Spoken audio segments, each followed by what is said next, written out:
In this video we're going to walk through the functions of each channel from top to bottom.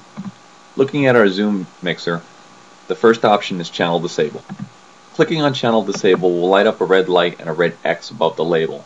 This disables the channel from using any resources on your computer without having to wipe out your settings for the channel. Below that we have Input Source Selection, which we reviewed in another video. It allows us to pick between stereo and mono devices, an effect source, or disable the channel altogether. Most mono channels will automatically be set to mono. Stereo channels will remain on stereo. As an option, you can assign a stereo channel to be mono by selecting it, and clicking on the left side on the actual word will give us an option of different types of mono configurations we have. The default setting for selecting mono is L plus R minus 6 dB to compensate for the extra volume you'll have by adding an additional channel. We also have the options of L plus R, left to right only, left minus to R minus that same 6 dB, or left minus R. The attenuator works much like a gain control on a typical or traditional console.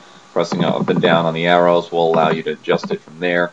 Holding down will give you a slider, and clicking on the left side will actually give you a full dialog where you can pick a specific gain level from.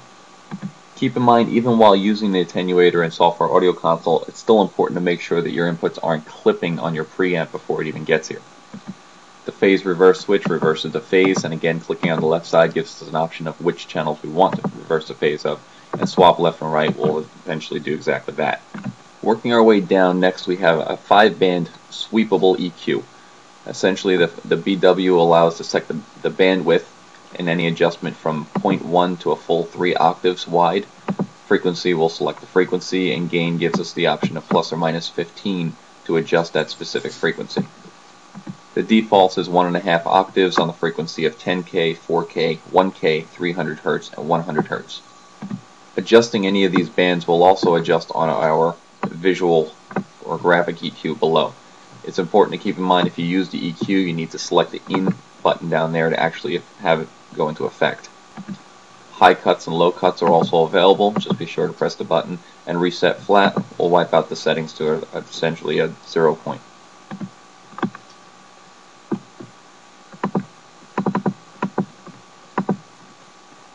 The key dialog essentially allows us to solo a channel pre-dynamics. This will allow us to hear what the channel has prior to the compression and gate and threshold settings of the channel. Selecting key listen will solo that channel, and the EQ is adjustable for that. The gate, once enabled, reduces the volume of a channel once it falls below a specific threshold. The attack setting will allow us to choose how quickly the gate will release once the channel volume exceeds that threshold.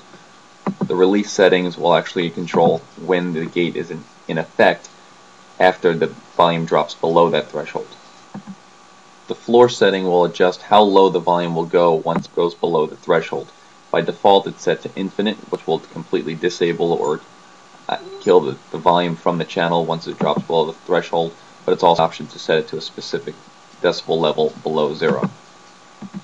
The threshold, which can be adjusted with the arrows by selecting to the left, or actually to sliding left and right on the slider, will adjust at what point the gate is enabled.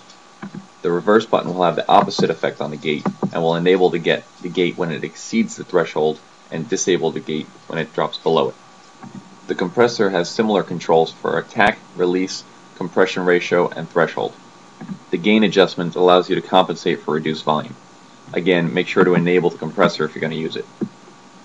The pre and post fader options allow you to insert effects and plugins onto each channel.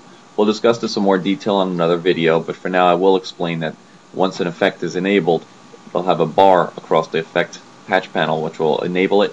Clicking that will actually cut that and disable the effect on that channel. Below that we have auxiliary outputs 1 through 6, which again we'll review in more detail in another video.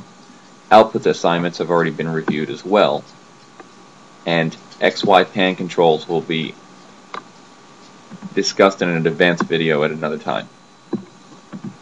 Selecting the solo option on one or more channels will activate the solo routine for those channels. It will also enable a blinking red light on the solo light up top.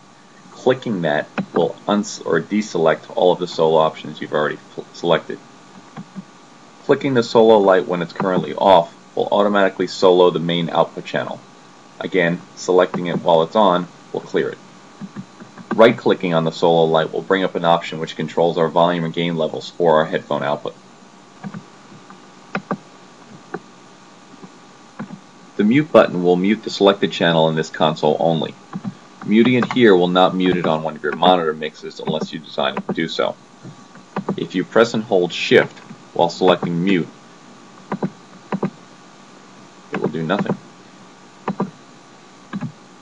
If you press and hold Control while selecting mute, it will mute across all monitor mixes.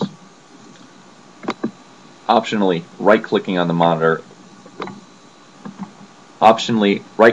mute icon will allow you to bring a context menu to latch the mute through monitors selection, which will mute all of the monitors every time you select it without needing to press Control. Pan controls allow us to output to the right or left channel in varying degrees on our main outputs. The label that we have is already assigned to us, and again, pressing Control or Shift and selecting that will give you the option of editing it. Lastly, we have our fader and meter. Our fader works the same way a traditional fader would. Clicking and dragging up and down will allow you to change the volume output. Also, selecting up and down from the dialog box will give you that option as well. Once on a channel, which would be our hot channel highlighted in red, we can press up and down to increase or decrease by half a decibel. Holding down Control and pressing up and down will allow us to adjust by a quarter decibel, while holding Shift and pressing up and down will adjust by 1 full decibel. Each channel has a full stereo view meter. It's important to understand that on a digital console like Software Audio Console, the equivalent of unity or 0 that you'd find on an analog board is -16 in digital. Typically, you'll want your levels to be around the top of the green and bottom of the yellow mark and never to exceed 0. If a channel hits a peak limiter, 2 solid red lights will appear on top and stay there until you click or left click on the meter and select either clear the current meter peak or clear all the meter peaks. The solo, mute, fader, and meters work generally the same way on subgroup outputs or main outputs. That gets us through the basics of how each channel works in Software Audio Console.